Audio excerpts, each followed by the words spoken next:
नमस्कार, स्वागत है आपका 23 की तकरार किसकी सरकार। मैं हूं आपके साथ दिनेश अवस्थी। जी हां, हम बात कर रहे हैं मध्य प्रदेश छत्तीसगढ़ विधानसभा चुनाव 2023 की। इस बेहद खास चुनावी कार्यक्रम में आपको मध्य प्रदेश और छत्तीसगढ़ की सियासत का हर वो पहलू आएगा जो आपको जानना बेहद जरूरी है, क्योंकि आप ही तो कहते हैं चुनाव का मतलब बंसल न्यूज। तो आइए शुरू करते हैं 23 की तकरार किसकी सरकार। –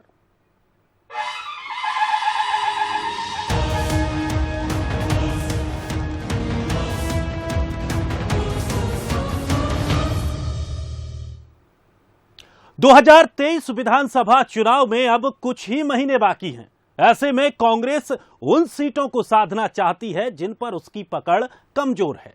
बुंदेलखंड में दिग्विजय सिंह और कमलनाथ के बाद अब अरुण यादव मोर्चा संभाल रहे हैं।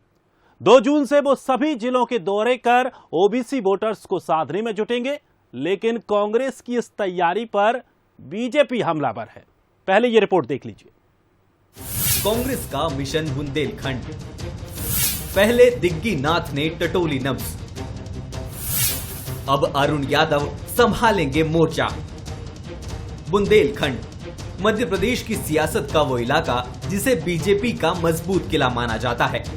लंबे अरसे से यहाँ बीजेपी काबिज है, लेकिन कांग्रेस इस गढ़ में सेंध लगाने की पुरजोर कोशिश कर रही है। पहले दिग्विजय सिंह, फिर कमलनाथ और अब एमपी कांग्रेस के पूर्व अध्यक्ष अरुण यादव 2 जून से मोर्चा संभालने मैदान में उतरेंगे। मकसद साफ है, लोधी, यादव और कुर्मी समाज के रूप में Arun Yadav OBC vote bank को साधते नजर आएंगे, जिनका बुंदेलखंड में दबदबा करीब 60% माना जाता है। तो अरुण यादव को ये जिम्मेदारी मिलना भी बहुत कुछ बयां कर रहा है। अरुण यादव जी 2 तारीख से जो है 4 दिन तक सागर जिले के दौरे पर हैं। अभी जो है राहुल सिंह जी पूरे ग्वालियर चंबल का दौरा करके लौटे हैं। दिग्विजय सिंह जी हर जगह सेक्टर मंडल में वेरिफिकेशन करने जा रहे हैं। कमलनाथ जी की हर जगह सभाएं हैं, अगले हफ्ते 2 सभाएं हैं और 2 जगह पर वो भी 2 विजिट कर रहे हैं। ऐसी कौन सी नेता है हमारा जो काम पर नहीं लगा हुआ है? सारे नेता काम पर लगे हुए। 2018 चुनाव में भी कांग्रेस ने राहुल लोधी और प्रद्युम्न सिंह लोधी जैसे चेहरे मैदान में उतारे थे, जिससे उसे कुछ हद तक फायदा भी मिला। लेकिन उनके बीजेपी में शामिल होने से जहां कांग्रेस को पुराने चेहरों से जोरदार टक्कर मिलेगी, तो नए चेहरे तलाशने की भी चुनौती। हालांकि कांग्रेस की तैयारी को बुंदेलखंड से ही आने वाले बीजेपी नेता महज चुनावी वर्जिश बता रहे हैं। अब अरुण यादव पे कांग्रेस कोई भरोसा नहीं है। वो अरुण यादव को हटा दिया गया। अरुण यादव जब कांग्रेस के अध्यक्ष थे और उस समय उनने संघर्ष किया, और चूंकि उनके पास हेलीकॉप्टर नहीं था और उनके पास पैसा नहीं था, और इसलिए कमलनाथ जी को मुख्यमंत्री बना दिया। तो अरुण यादव का तो खुद ही कांग्रेस अपमान कर रही है, तो वो उनके कहने से कौन उनके साथ आएगा। दरअसल बुंदेलखंड में 230 विधानसभा सीटों में से 26 सीटें आती हैं, जिसमें से 14 सीटें बीजेपी, तो वहीं 10 सीटें कांग्रेस और एक सपा बसपा के हाथ में है। वहीं 2020 उपचुनाव के बाद बीजेपी की सीटें 14 से बढ़कर 17 हो गईं। इधर क्षेत्र की 4 लोकसभा सीटों पर भी बीजेपी का ही कब्जा है। यानी साफ है कि इन समीकरणों के साथ बीजेपी मजबूत स्थिति में है, लेकिन कांग्रेस भी अपनी पूरी ताकत से जुटी है और यादव वोटर्स के जरिए समीकरण अपने फेवर में करना चाहती है। अब नतीजे क्या होंगे ये तो आने वाला वक्त बताएगा, लेकिन बुंदेलखंड में नए समीकरण और नई सियासत जरूर देखने को मिलेगी। Bureau report, Bansal news. इन दिनों मध्य प्रदेश में बीजेपी अध्यक्ष पद पर अटकलों का दौर चल रहा है। इन सब अटकलों के बीच खुद बीजेपी प्रदेश अध्यक्ष बीडी शर्मा ने बयान दिया। उन्होंने कहा कि हमारी पार्टी में जिसे जो काम दिया जाता है वो करता है। मुझे ये नहीं पता था कि मुझे अध्यक्ष बनाया जा रहा है। जब बनाया गया मैंने काम करना शुरू कर दिया। हम सब संगठन के काम के प्रति जुट जाते हैं। Bharatiya Janata party cadre based organisation है और कार्यकर्ता को जो काम दिया जाता है वो करता है। न मुझे ये पता था कि मुझे बनाया जा रहा है।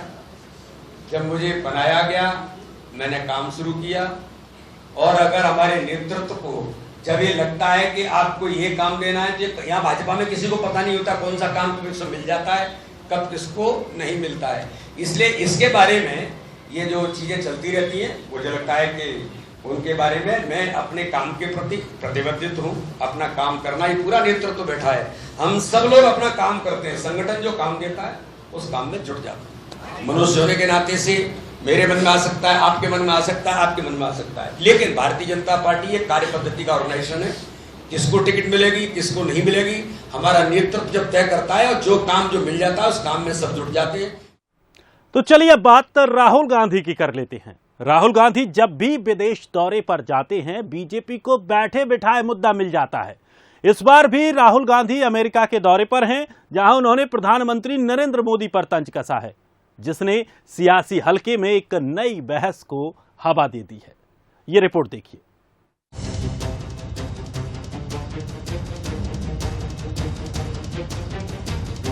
राहुल गांधी के विदेश में दिए बयान ने एक बार फिर बहस गर्म कर दी है। अमेरिका के सैन फ्रांसिस्को में संबोधन के दौरान राहुल गांधी ने पीएम मोदी और आरएसएस को निशाने पर लिया। उन्होंने कहा कि मोदी तो भगवान को भी दुनिया चलाना सिखा देंगे, भगवान भी चौंक जाएंगे कि ये क्या बना दिया। They know everything. In fact, I think maybe they know even more than God. They could sit down with God and have a conversation and explain to him, about what is going on. And of course, our Prime Minister is one such specimen. वहीं इस बयान के बाद BJP प्रदेश अध्यक्ष VD Sharma ने राहुल गांधी की jeans पर सवाल उठाते हुए उन्हें जमीन पर रहने की सलाह दे डाली। राहुल गांधी जी जमीन पर रहिए, सपने देखिए, और अमेरिका और ब्रिटेन और इंग्लैंड ही आपको अच्छा लगता है, क्योंकि आपके जीन्स में, आपके खून में अभी वही जीन्स हैं जो गुलामी के प्रतीक के थे। देश के खिलाफ काम करना, ऐसी ताकतों के साथ खड़े होना, तो राहुल गांधी उसी परंपरा के हैं, तो वो यही बोल सकते हैं, इसके अलावा और क्या बोलेंगे। इससे पहले भी राहुल के लंदन में दिए बयान पर जमकर बहस हुई थी। एक बार फिर राहुल के बयान ने एमपी समेत पूरे देश की राजनीति गरमा दी है। लेकिन ये भी सच है कि राहुल गांधी ने जब जब पीएम मोदी पर सीधे तौर पर निशाना साधा है, कांग्रेस को इसका नुकसान ही हुआ है। ऐसे में देखना होगा कि आगामी विधानसभा चुनाव में कांग्रेस को इसका फायदा होगा या बीजेपी इस बयान को भुनाएगी। Bureau report, Bansal news. Jabalpur की 8 विधानसभा सीटों में से high profile seat Uttar Madhya पर अब सियासी जोड़ तोड़ तेज हो गई है। पिछले विधानसभा चुनाव में हार का सामना करने वाली बीजेपी इस बार पूरी तैयारी में है, और बीजेपी चुनाव से काफी पहले एक चर्चित चेहरे की घर वापसी कराकर मास्टर स्ट्रोक भी खेल दिया है। ये देखिए।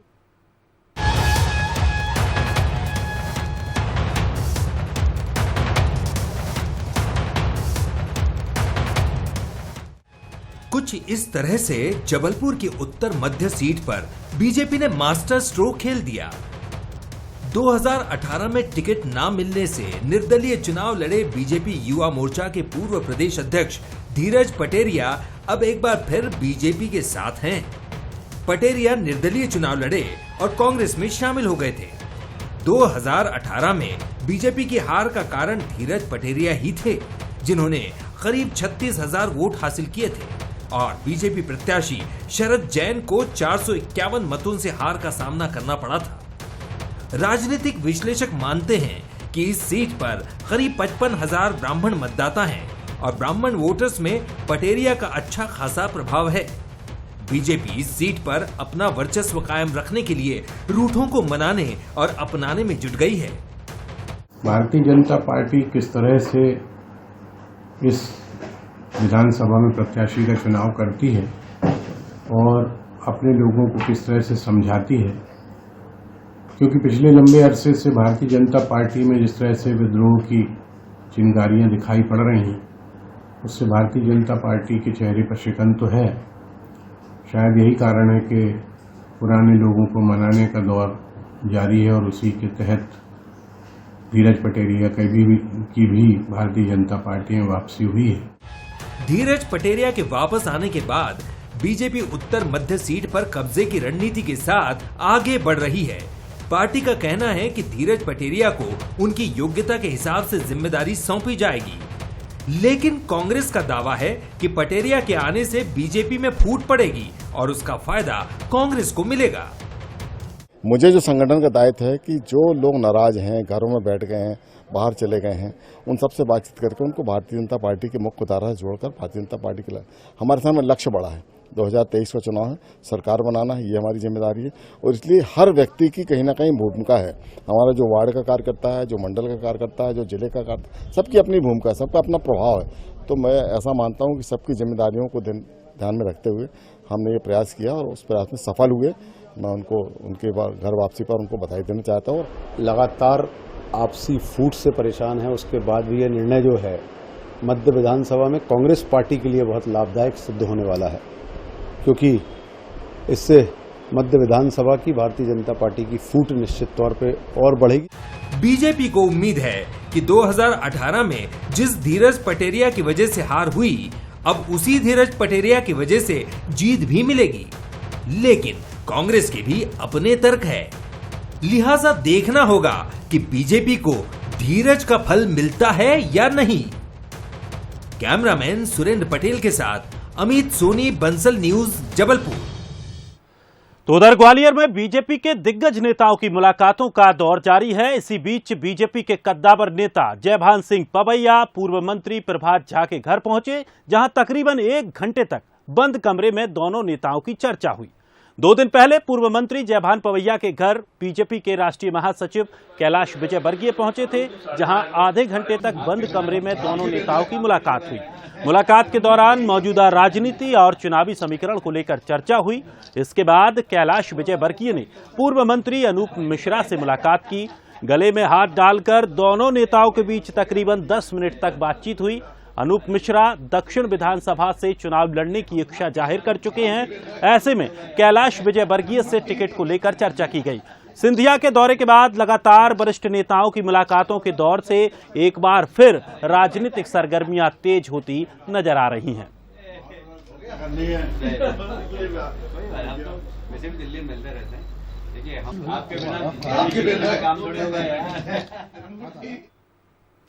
और फिलहाल एक छोटे से ब्रेक के लिए रुकेंगे और आगे जानेंगे छत्तीसगढ़ से जुड़ी बड़ी पॉलिटिकल खबरें और फ्लैशबैक में आपको मिलवाएंगे पूर्व सीएम उमा भारती से।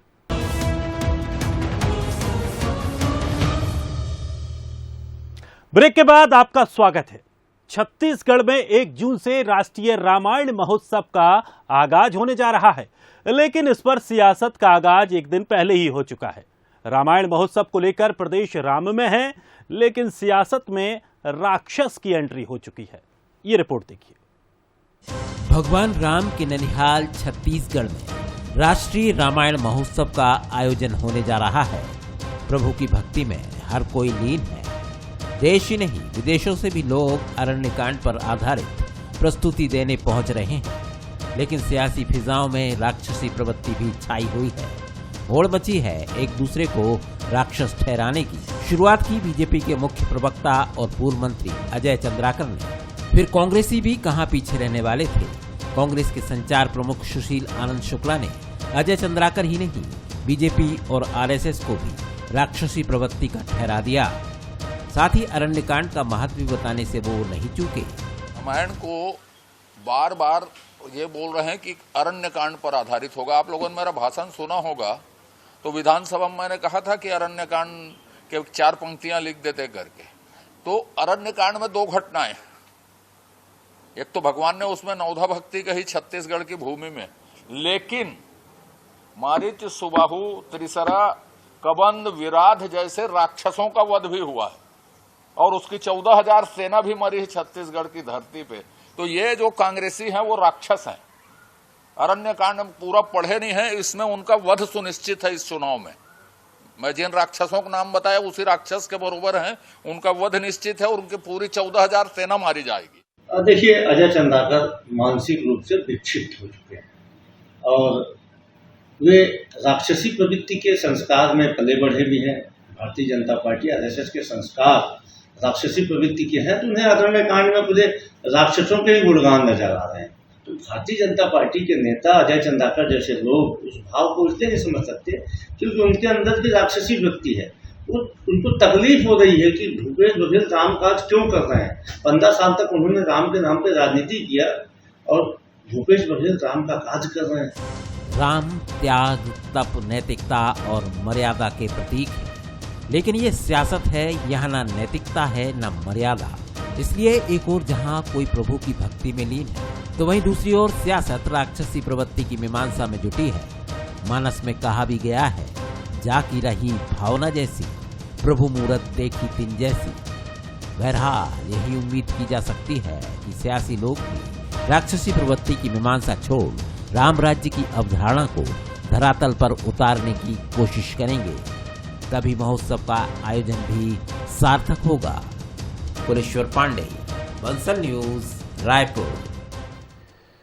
तो छत्तीसगढ़ विधानसभा चुनाव के लिए अब 6 महीने से भी कम का समय बचा है। ऐसे में सत्ताधारी कांग्रेस हो या विपक्षी दल बीजेपी, दोनों ही चुनाव से पहले जीत की राह तलाशने में जुट गए हैं। और इतना तो सभी को पता है कि जिसने बस्तर में कब्जा किया, सत्ता उसके कब्जे में होती है। ऐसे में बीजेपी कांग्रेस दोनों ही बस्तर में अपनी बिसात बिछाने में जुट गई हैं। तो क्या है बस्तर का सियासी गणित, इस रिपोर्ट में समझिए। देश के गृह मंत्री अमित शाह हो या बीजेपी के प्रदेश प्रभारी ओम माथुर, कांग्रेस नेता प्रियंका गांधी हो या कोई भी अन्य बड़ा नेता, सभी को बस्तर रास आ रहा है। दरअसल छत्तीसगढ़ में साल 2003 में हुआ पहला विधानसभा चुनाव हो या फिर 2018 में हुआ चौथा चुनाव, हर बार बस्तर की 12 सीटों को सत्ता तक पहुंचने का रास्ता माना गया है। और यही प्रमुख वजह है कि बीजेपी प्रभारी ओम माथुर बस्तर की सभी सीटों का मंथन कर रहे हैं। तो वहीं कांग्रेस 2 जून को बस्तर से ही संभागीय सम्मेलन का आगाज करने जा रही है, जिस पर सूबे में सियासत भी पुरजोर तरीके से होने लगी है। कांग्रेस की ओर से मंत्री कवासी लखमा एक ओर जहां माथुर के दौरे पर तंज कस रहे हैं, तो वहीं बीजेपी की ओर से पूर्व मंत्री अजय चंद्राकर कांग्रेस के संभागीय सम्मेलन पर कटाक्ष कर रहे हैं। ओम माथुर को मैं स्वागत करता हूं। बस्तर घूम रहे तो क्योंकि प्रदेश अध्यक्ष को, प्रतिपक्ष नेता को, पूर्व मुख्यमंत्री को लेके घूमना है। वो अकेला अपना मर्जी से घूम रहा है, भाई क्या पिकनिक कर रहा है। ओम माथुर जो बस्तर में बोल रहा है ना 12 सीट आएंगे, जमाना जब्त बचा है 12 सीट में। कांग्रेस के सम्मेलन करने से, कोई भी उपक्रम करने से अब कोई फायदा नहीं होना। जो परसेप्शन बनना है कांग्रेस के लिए वो बन गया। दारू घोटाला करने वाली पार्टी है, अवैध शराब बेचने वाली पार्टी है, कोयला में लेवी लेने वाली पार्टी है, करप्शन वाली पार्टी है, आत्महत्या करके लोग मर रहे हैं, आत्महत्या हो रही, सड़कों में लोग मर रहे हैं, माफिया का राज है। ये कांग्रेस के बारे में परसेप्शन बन चुका है। और जितनी सफाई दें अपने कार्यकर्ताओं को, उससे कोई फर्क पड़ना नहीं है जनता को। साल 2013 में आए चुनाव परिणामों को अपवाद मानकर छोड़ दें तो इसमें कोई शक नहीं है कि बस्तर सत्ता तक पहुंचने की सबसे बड़ी सीढ़ी है। एक नजर चुनावी आंकड़ों पर डालें। साल 2003 में बीजेपी को जहां 9 सीटें मिली थी, तो वहीं कांग्रेस को सिर्फ 3 सीटें मिल पाई थी। लेकिन 2008 चुनाव में बीजेपी ने बढ़त बनाते हुए 11 सीटों पर कब्जा कर लिया था और कांग्रेस को सिर्फ 1 सीट पर संतुष्ट होना पड़ा था। लेकिन साल 2013 में बीजेपी सिर्फ 4 सीटें जीत पाई और कांग्रेस ने बढ़त बनाकर 8 सीटों पर कब्जा किया। साल 2018 में कांग्रेस ने 11 सीटों पर जीत हासिल की, तो वहीं बीजेपी सिर्फ 1 सीट पर सिमट गई। तो वहीं उपचुनाव के बाद कांग्रेस ने सभी 12 सीटों पर कब्जा कर लिया। ये आंकड़े बताने के लिए काफी हैं कि साल के अंत में होने वाले चुनाव से पहले चाहे सत्ताधारी दल कांग्रेस हो या विपक्षी दल बीजेपी, दोनों ने क्यों मिशन बस्तर तय कर रखा है। बहरहाल राजनीतिक दलों के सियासी गुणागणित के बाद जनता जनार्दन क्या तय करती है, ये आने वाला चुनाव परिणाम ही तय करेगा। गौरव शुक्ला, बंसल न्यूज, रायपुर। तो छत्तीसगढ़ में निर्वाचन आयोग ने चुनाव की तैयारियां तेज कर दी हैं। प्रदेश में इस बार 5 लाख से अधिक युवाओं के नाम मतदाता सूची में दर्ज होने जा रहे हैं। ऐसे में अब सियासी दलों की नजर युवाओं पर है। क्यों? ये युवा चुनाव में गेम चेंजर साबित होंगे, लिहाजा युवाओं को रिझाने की तैयारियां शुरू हो चुकी हैं। क्या है बूथ को लेकर पार्टियों की रणनीति और कैसे युवा के नाम पर हो रही है सियासत, देखते हैं। छत्तीसगढ़ में इस बार यूथ वोटर्स गेम चेंजर साबित होंगे। निर्वाचन आयोग ने मतदाता सूची के अपडेशन का काम शुरू कर दिया है। पिछले 2 साल में करीब 3.5 लाख नए मतदाता जुड़े हैं और माना जा रहा है कि अगले कुछ महीने में 2 लाख और मतदाताओं के नाम जुड़ेंगे। ऐसे में करीब 5,80,000 मतदाता पहली बार वोट करेंगे। लिहाजा पार्टियों की नजर युवा वोटर्स पर है। सरकार में बैठी कांग्रेस बेरोजगारी भत्ता और बम्पर भर्ती के जरिए युवाओं को रिझाने में जुट गई है। देखिए, आज की तारीख में छत्तीसगढ़ में चाहे हमारे युवा मतदाता हों या फिर पुराने मतदाता हों, सभी के सभी कांग्रेस पार्टी की कार्यों से प्रभावित हैं। मुख्यमंत्री भूपेश बघेल के द्वारा चलाई जा रही योजनाओं से प्रभावित हैं और कोई भी ऐसा विभाग नहीं छत्तीसगढ़ में जहां भर्तियां नहीं निकल रही हैं। तो ऐसी स्थिति में युवा मतदाता तो हमारे साथ प्रभावित है ही, और जिस प्रकार से हर वर्ग के लिए मुख्यमंत्री भूपेश बघेल जी योजनाएं बना रहे हैं, तो चाहे किसान, मजदूर, पुराने मतदाता भी हमसे प्रभावित हैं। इधर बीजेपी भी लगातार युवाओं के मुद्दों को उठा रही है। युवाओं के मुद्दे पर सरकार को घेर रही है ताकि युवाओं को बीजेपी की ओर आकर्षित किया जा सके। ये जो हमारा 9 वर्ष का अभियान है, इसमें भी नए मतदाताओं को लेकर हमारा कार्यक्रम होगा। जाहिर है करीब 6 लाख की संख्या सियासी आंकड़ों को बदलने की दम रखती है। यही वजह है कि युवाओं को साधने के लिए जोर आजमाइश शुरू हो गई है। लेकिन युवा किसकी नैया पार लगाएगा, ये तो आने वाला वक्त ही बताएगा। कुलेश्वर पांडे, बंसल न्यूज, रायपुर।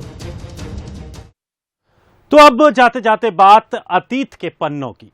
बंसल न्यूज के खास कार्यक्रम नो प्लीज पॉलिटिक्स में शामिल हुई पूर्व मुख्यमंत्री उमा भारती ने कई सवालों के बेबाकी से जवाब दिए थे। इस दौरान कुछ ऐसे किस्से भी सामने आए जिनसे लोग ज्यादा वाकिफ नहीं हैं। तो चलिए सुनते हैं बंसल न्यूज हेड शरद द्विवेदी और पूर्व मुख्यमंत्री उमा भारती के बीच हुई बातचीत के कुछ दिलचस्प किस्से। मैंने कभी चढ़ाव को चढ़ाव नहीं माना, समझा जी, तो मुझे उतार भी महसूस नहीं हुआ, क्योंकि मेरे को ऐसा लगा कि ये स्वाभाविक घटनाएं हैं, क्योंकि मैंने अपनी तरफ से कोई रणनीति नहीं बनाई कभी। और उसका कारण यह था कि मूलतः राजनीतिक नहीं थी स्वभाव से, और राजनीतिक परिवार से भी नहीं थी, बिल्कुल ठीक। राजनीतिक पृष्ठभूमि भी नहीं थी, हमारे घर में कोई राजनीति में नहीं था, और हमारे गांव के आसपास में भी कोई बड़ा नेता नहीं था। तो उसके कारण जो चीजें हो रही थी वो अपने आप हो जाती थी। तो उसमें से कभी बड़े नेता बन गए, तो कभी कोई समस्या खड़ी हो गई, मैं वही रहती थी जो कि मैं होती थी। आप समझ के उससे प्रॉब्लम आती थी। तो जैसे मान लो चढ़ाव पे आए तो उसके कारण बहुत वो नहीं, अकड़ नहीं आती थी बहुत। तो उतार पे आए तो बहुत इन्फीरियर भी नहीं होती थी, फिर वैसी रह जाती थी जैसी हूँ। बिल्कुल ठीक, आपने बड़ी बड़ी मनोवैज्ञानिक बात कही, क्योंकि आपके भीतर तो कुछ परिवर्तन हो नहीं रहा था। एग्जैक्टली, आपका व्यक्तित्व तो आप यकीन करो जी कि कई बार ऐसा हुआ, लोगों ने मुझे कहा कि अरे आपको नहीं पता पूरी दुनिया इस बात की चर्चा कर रही हो। मैंने कहा क्या बात करते हो।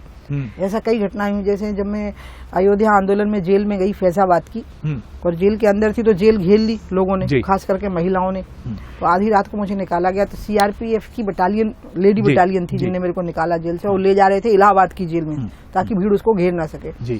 तो रास्ते में वो अधिकारी मुझे बोली सीआरपीएफ की कि इंग्लिश में बोली, whole world is talking about you. मैंने कहा क्या बात करती हो।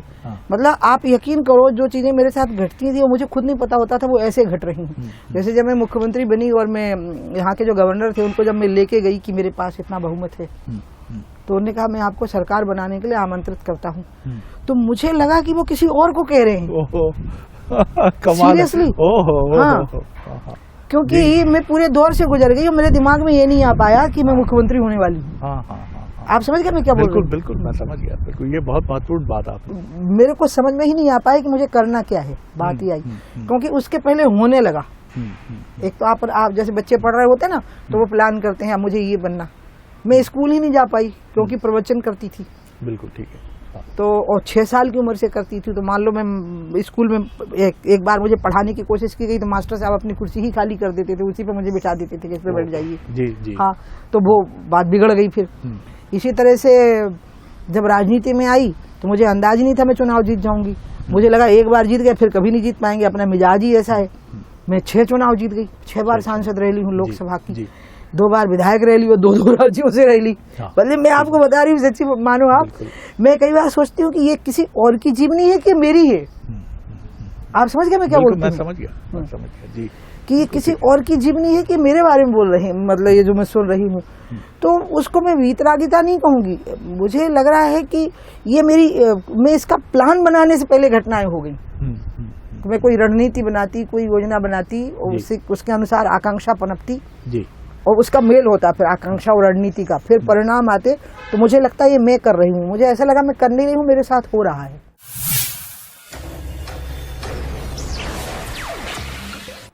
फिलहाल इस बुलेटिन में इतना ही। लगातार अपडेट के लिए आप देखते रहिए बंसल न्यूज।